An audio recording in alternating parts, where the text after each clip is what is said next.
You didn't even ask a permission to touch this one. Even though I'm using my phone, you just keep touching it, and it's kind of bothering me as well.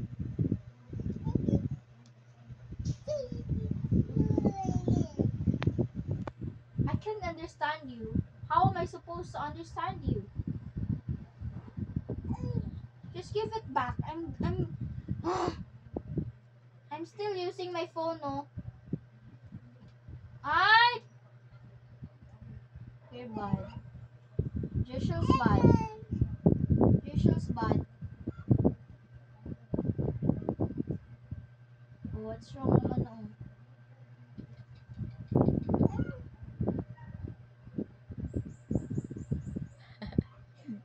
I should be over with a butterfly. Hi, baby and ate.